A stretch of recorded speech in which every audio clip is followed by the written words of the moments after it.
चलिए दोस्तों, आज बना लेते हैं मलाई से मक्खन और घी दोनों बना के दिखाऊंगी। और जो बाद में इसकी खूंचन बचती है उससे मैं क्या बनाती हूँ वो भी आपके साथ में आज शेयर करूँगी। तो फ्रेंड्स देखिए, ये हफ्ते भर की मलाई कि मैंने फ्रिज में रखी हुई थी और ये गाय के दूध की मलाई है, मतलब भैंस का दूध नहीं है, क्योंकि जो भैंस का दूध होता है वो काफ़ी गाढ़ा होता है, उससे काफ़ी सारी मलाई हफ्ते भर में इकट्ठी हो जाती है अगर आप 1 से 2 किलो दूध भी लेते हो। लेकिन ये जो गाय का दूध होता है, इसकी जो मलाई होती है वो बहुत ज़्यादा नहीं आती है। लेकिन हाँ, ये जो घी होता है ना, ये बहुत ज़्यादा फ़ायदेमंद होता है, भैंस से कहीं कहीं ज़्यादा ये फ़ायदेमंद होता है। तो यहाँ देखिए, हफ्ते भर की मलाई मेरी इतनी इकट्ठी हो पाई थी, तो मैंने उसको ना निकाल के 15 मिनट के लिए बाहर छोड़ दिया था। यानी कि फ्रीज़र से निकालने के बाद में आपको मलाई को 15 मिनट के लिए बाहर छोड़ देना है। मैं जब घी बनाती हूँ तो मैं बिना किसी मशीन के, बिना किसी दही के या फिर बिना किसी अड़गम-शड़गम के घी बनाती हूँ। यानी कि बहुत जल्दी मैं घी बना के तैयार करती हूँ। और इतना सिंपल सा रेसिपी, मतलब तरीका ना आपको आज तक कभी किसी ने बताया भी नहीं होगा घी बनाने का, जो कि मैं आपके साथ में आज शेयर करने वाली हूँ।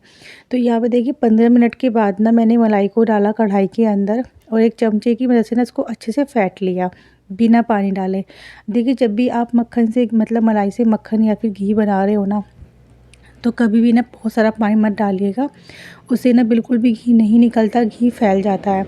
थोड़ा-थोड़ा करके आप पानी डालिएगा और मौसम के हिसाब से पानी डालिएगा। यानी कि मौसम अगर ठंडा है तो थोड़ा-सा आप गर्म पानी डालिएगा, और मौसम अगर गर्म है तो मतलब आप थोड़ा-सा ठंडा पानी डालिएगा। तो उस हिसाब से आप पानी डालिएगा और थोड़ा-थोड़ा करके पानी डालिएगा।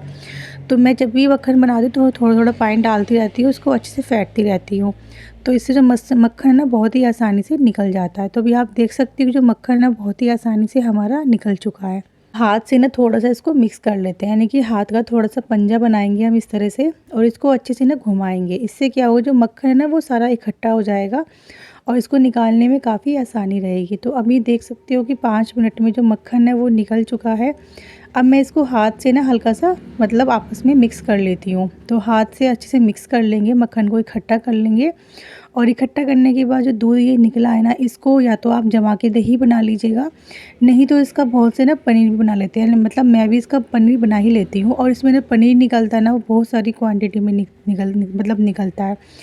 तो इस तरह से ना आप इसका पनीर बना लीजिएगा। चलिए इसको साइड में करते हैं और अभी हम कर लेते हैं मक्खन को इकट्ठा। अब यहाँ मक्खन ना, जब तक आपको लगे कि मतलब दूध इसके अंदर दिख रहा है, तो आप इसे 2 से 3 बार अच्छे से वॉश कर लीजिएगा। क्योंकि ज़्यादा जो सफ़ेद-सफ़ेद मक्खन, मतलब दूध रहता है ना, फिर वो तली में ज़्यादा चिपकता है, तो इस चीज़ का आपको ध्यान रखना है।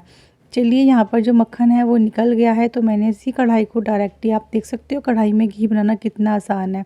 मतलब उसी में मैंने मलाई को डाला, उसी में मैंने मक्खन बनाया और उसी में मैं इसको गरम कर लेती हूँ। तो बर्तन भी ना मेरा सिर्फ़ एक ही सना है, मतलब बहुत सारे बर्तन भी नहीं हुए हैं। गैस की फ्लेम को हाई कर दिया है, हाई फ्लेम पे इसको बीच-बीच में चलाती रहूँगी और अपना जो बाकी किचन का काम है वो भी मैं करती रहूँगी। इससे क्या होता है कि जो हमारा काम है किचन का, वो भी चलता रहता है और घी भी निकलता रहता है। तो इसे ना लगातार चलाते रहना है अच्छे से, और मिक्स करते रहना है, और अपना घी निकल के तैयार हो जाएगा। तो बीच में ये भी नहीं है कि आपको इसे कंटिन्यू चलाना है, बीच में कोई किचन का काम है तो वो आप कर लीजिएगा और इसे भी अच्छे से चलाते रहिएगा। थोड़ी देर में आप देखोगे जो मक्खन है ना, मतलब घी है ना, वो बहुत ही आसानी से निकल चुका है। तो इसको अच्छे से चलाते रहिएगा और जो बाकी काम है वो भी आप करते रहिएगा। बस आपको ध्यान रखना है कि ये ना, मतलब लगना नहीं चाहिए, मतलब साइडों में लगना नहीं चाहिए, इस चीज़ का आपको ध्यान रखना है। तो आप देख सकते हो कि जो घी है वो निकल चुका है। अब इसमें थोड़े से झाग आ रहे हैं, तो गैस की फ्लेम को यहाँ मैं थोड़ा-सा कम कर दूँगी। कम करने के बाद फिर मैं इसको वापस से चलाऊँगी। तो यहाँ जो घी है वो निकल के तैयार हो चुका है। अब देखिए, इसको मैं डाल लेती हूँ एक बर्तन में, मतलब सॉरी, बर्तन में डालिए या फिर जार में डालिएगा। मेरे पास ये काँच का जार है तो मैं इसी में डालती रहती हूँ, इकट्ठा करती रहती हूँ। और ये कम से कम आराम से 15 से 20 दिन घी चल जाता है। हफ्ते भर की मलाई से ना 15 से 20 दिन का घी इकट्ठा हो जाता है मेरे घर में। और गाय का घी है तो ये बहुत अच्छी स्मेल देता है, मतलब खुशबू बहुत अच्छी आती है। जब भी मैं कभी इससे कोई, मतलब रोटी वगैरह पे लगाती हूँ या कुछ बनाती हूँ तो बहुत अच्छी खुशबू आती है गाय के घी में। तो इसके बाद जो खुरचन बची होती है ना इसके बाद की, मैं उसमें ना अलग-अलग रेसिपीज़ बनाती रहती हूँ बच्चों के लिए अपने। तो कभी कुछ बनाती हूँ, कभी कुछ बनाती हूँ।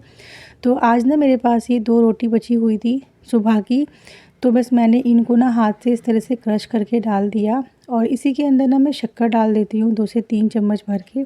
मतलब मीठा आप कम खाना पसंद करते हो तो मीठा आप कम डालिएगा, और अगर आप अच्छा खासा मीठा खाना पसंद करते हैं तो मीठा आप ज़्यादा डाल लीजिएगा। तो इस तरह से ना इसी कढ़ाई के अंदर ना मैंने रोटी को क्रश करके डाल दिया है और इसी के अंदर मैंने मीठा डाल दिया है। हाथ से ना इसका मैं चूरमा बना लेती हूँ, बहुत बढ़िया लगता है इसका चूरमा। लेकिन आपको ध्यान रखना है कि जो आपकी मलाई है वो ज़्यादा दिन की नहीं खट्टी होनी चाहिए, मतलब खट्टी नहीं होनी चाहिए। हाँ, हफ्ते भर की मलाई से आराम से आप इसमें चूरमा बना सकते हो और इतना घीस भी निकल जाता है कि आराम से ना 2 से 3 रोटियों का चूरमा बन जाता है। तो मेरे बच्चे तो बहुत ही शौक़ से खाते हैं और मुझे खुद को बहुत पसंद है इस तरह का चूरमा बना के खाना। तो इस तरह से ना मैं जब भी मक्खन मतलब बनाती हूँ तो ये रेसिपी ज़रूर बनाती हूँ। चलिए मैं करती हूँ अपनी वीडियो का यहीं पर ही एंड। राधे राधे।